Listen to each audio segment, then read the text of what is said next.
Hi whole, അസ്സലാമു അലൈക്കും. Welcome back. എല്ലാവരും സുഖമായിരിക്കുമെന്ന് വിശ്വസിക്കുന്നു. ഇന്നത്തെ നമ്മുടെ സ്പെഷ്യൽ എന്ന് പറയുന്നത് വളരെ ഹെൽത്തി ആയിട്ടുള്ള റാഗി ഇഡ്ഡലിയുടെ റെസിപ്പിയാണ്. എന്നും നമ്മൾ ഒരേ രീതിയിലാണല്ലോ ഇഡ്ഡലി തയ്യാറാക്കുന്നത്.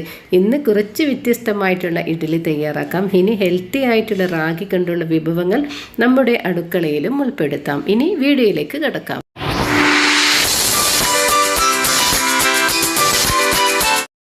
പിന്നെ റാഗിയുടെ ഇഡ്ഡലി എങ്ങനെ തയ്യാറാക്കിയിട്ട് എടുക്കുന്നതെന്ന് നോക്കാം. അതിൻ്റെ റെസിപ്പി എന്തൊക്കെയാണെന്ന് നോക്കിക്കളയാം. ആദ്യം തന്നെ ഈ ഒരു ബൗളിലേക്ക് 250 ml മെഷർമെൻറ്റ് കപ്പിൽ ഒരു കപ്പ് അതായത് ഇഡ്ഡലിയുടെ അരിയാണ് എടുത്തിട്ടുള്ളത്. ഇഡ്ഡലിയുടെ അരി എന്ന് വെച്ചാൽ പച്ചരിനെക്കാട്ടും കുറച്ച് ഉരുണ്ടിട്ടുള്ള ഒരു അരിയാണ്. അതിപ്പോൾ എല്ലാ സൂപ്പർ മാർക്കറ്റുകളിൽ നിന്നും കിട്ടുന്നതായിരിക്കാം. ഇനി ഇതിൻ്റെ വേണ്ടിയിട്ട് എടുത്തിട്ടുള്ളതെന്ന് വെച്ചാൽ 1/4 കപ്പ് അളവിൽ ഉഴുന്ന് പരിപ്പാണ് എടുത്തിട്ടുള്ളത്. അപ്പോൾ ഇത് ഉഴുന്ന് പരിപ്പ് ഇതിലേക്കൊന്ന് ഇട്ട് കൊടുക്കുക. എന്നിട്ട് ഇനി ഇതിലേക്ക് വേണ്ടതെന്ന് വെച്ചാൽ 1 ടീസ്പൂൺ അളവിൽ ഉലുവയാണ്.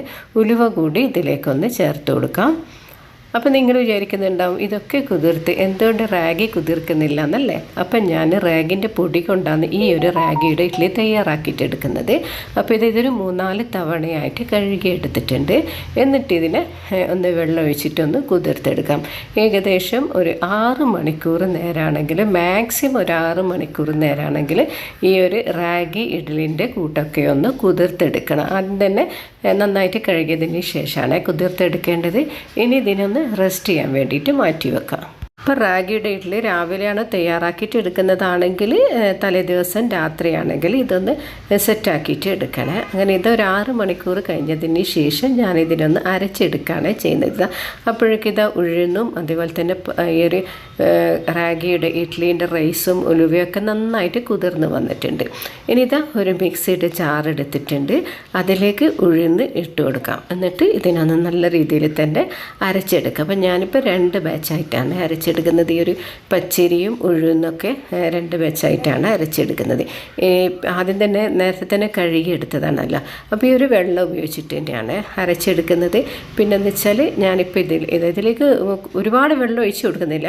കുറച്ച് വെള്ളം മാത്രം, മാക്സിമം ഒരു 1/4 കപ്പ് വെള്ളം മാത്രമാണ് ഞാൻ ഇതിലേക്ക് ഒഴിച്ച് കൊടുത്തിട്ടുള്ളത്. പിന്നെ ഇതിലേക്ക് ചേർത്ത് കൊടുക്കുന്നതെന്ന് വെച്ചാൽ ഐസ് ക്യൂബാണ്. അതായത് ഈ ഒരു അരപ്പ് ചൂടാവാണ്ടിരിക്കാൻ വേണ്ടിയിട്ടാണ് ഐസ് ക്യൂബ് ഇട്ടിട്ട് ഇതിനൊന്ന് അരച്ചെടുക്കുന്നത്. അപ്പോൾ ഇത് നല്ല സ്മൂത്തായിട്ട് തന്നെ ഒന്ന് അരച്ചെടുത്തിട്ട് വന്നിട്ടുണ്ട്. ഇനി ഇതിലേക്ക് ഞാനിത് 1 കപ്പ് 250 ml മെഷർമെൻറ്റ് കപ്പിൽ 1 കപ്പ് മുത്താറി, അതായത് റാഗിയുടെ പൊടിയാണ് ചേർത്ത് കൊടുത്തിട്ടുള്ളത്. എന്നിട്ട് ആ നേരത്തെ കുതിർത്തെടുത്തിട്ടുള്ള ആ വെള്ളമില്ല, ആ വെള്ളം ഇതിലേക്ക് ഒരു 1/4 കപ്പ് വെള്ളം കൂടി ഒഴിച്ചു കൊടുക്കുന്നുണ്ട്. എന്നിട്ട് അരച്ചെടുത്ത ഈ ഒരു കൂട്ട് ബൗളിലേക്കൊന്ന് ഒഴിച്ചു കൊടുക്കുന്നുണ്ട്. ഞാനിത് നേരത്തെ തന്നെ മുത്താറിയൊക്കെ കഴുകി ഉണക്കി പൊടിച്ചിട്ട് വെച്ചതാണ്. അടുത്ത ബാച്ചും അതേ രീതിയിൽ തന്നെ അരച്ചെടുക്കാം. നിങ്ങൾ മുത്താറി, അതായത് മുയ്യ റാഗിയ കുതിർത്തെടുക്കുന്നതാണെങ്കിൽ ഒരു 200 ഗ്രാമാണ് റാഗി കുതിർത്തെടുക്കണം. അത് ഈ ഒരു പച്ചരി ഉഴുന്നൊക്കെ കുതിർത്തില്ല, ആ ഒരു സമയത്ത് ഒരുമിച്ച് തന്നെ കുതിർത്തെടുക്കാം. പിന്നെ ഞാനിതിലേക്ക് വീണ്ടും ഒരു 1/4 കപ്പ് അളവിൽ റാഗിയുടെ പൊടി ചേർത്ത് കൊടുത്തിട്ടുണ്ട്. എന്നിട്ട് നല്ല സ്മൂത്തായിട്ട് തന്നെ ഒന്ന് അരച്ചെടുത്തിട്ടുണ്ട്. അതും ഇതിലേക്ക് തന്നെ ഒന്ന് ഒഴിച്ചു കൊടുക്കുന്നുണ്ട്. ഇനി ഞാൻ ഈ ഒരു മിക്സിയുടെ ജാറിലൊന്നും വെള്ളം ഒഴിച്ചിട്ടൊന്നും ഒഴിക്കുന്നില്ല. ഇത് ഞാൻ നല്ലൊരു കറക്റ്റ് ഒരു അളവിലാണ് ഇതൊന്ന് അരച്ചെടുത്തിട്ടുള്ളത്. ഇനി ഇതിലേക്ക് ആവശ്യത്തിനുള്ള ഈ ഒരു റാഗിയുടെ ഈ ഒരു ബാറ്ററിലേക്ക് ആവശ്യത്തിനുള്ള ഉപ്പ് കൂടി ചേർത്ത് വിട്ട് ഞാനിപ്പോൾ നന്നായിട്ട് സ്പൂൺ കൊണ്ട് തന്നെ ഒന്ന് ഇളക്കി യോജിപ്പിച്ച് കൊടുക്കുന്നുണ്ട്. അതിനുശേഷം ഞാനിത് കൈ ഉപയോഗിച്ചിട്ടാണ് മിക്സ് ചെയ്തിട്ട് യോജിപ്പിച്ചെടുക്കുന്നത്. കാരണം ഇപ്പം നല്ല തണുപ്പ് ടൈമാണല്ലോ. അപ്പോൾ രാവിലേക്കാകുമ്പോൾ ഒരു ഇച്ചിരി ഒരു പുളിപ്പൊക്കെ വേണ്ടേ. അപ്പോൾ ആ ഒരു പുളിപ്പിന് വേണ്ടിയിട്ടാണ് ഞാൻ കൈ കൊണ്ട് തന്നെ ഒന്ന് മിക്സ് ചെയ്തിട്ട് യോജിപ്പിച്ചെടുക്കുന്നത്. കൈയൊക്കെ നന്നായിട്ട് കഴുകിയതിന് ശേഷം ഒന്ന് ഇതുപോലെ ഒന്ന് ചെയ്ത് കൊടുത്താലും മതി. അപ്പം നല്ല രീതിയിൽ തന്നെ പൊങ്ങി കിട്ടുകയും ചെയ്യും, നല്ലൊരു പുളിപ്പും ഉണ്ടാവും, ഞങ്ങൾക്ക് കഴിക്കുമ്പോൾ നല്ലൊരു ടേസ്റ്റും ഉണ്ടാവും കേട്ടോ. അപ്പോൾ അതിന് വേണ്ടിയിട്ടാണ് ഞാൻ കൈ കൊണ്ട് തന്നെ ഒന്ന് മിക്സ് ചെയ്തിട്ട് യോജിപ്പിച്ചെടുത്തിട്ടുള്ളത്. ഇനി ഇതിനൊന്ന് അടച്ച് വെച്ച് റെസ്റ്റ് ചെയ്യാൻ വെക്കാം. അപ്പം ഞാനിത് രാവിലേക്ക് വേണ്ടിയിട്ടാണ് ഇത് തയ്യാറാക്കിയിട്ട് എടുക്കുന്നത്.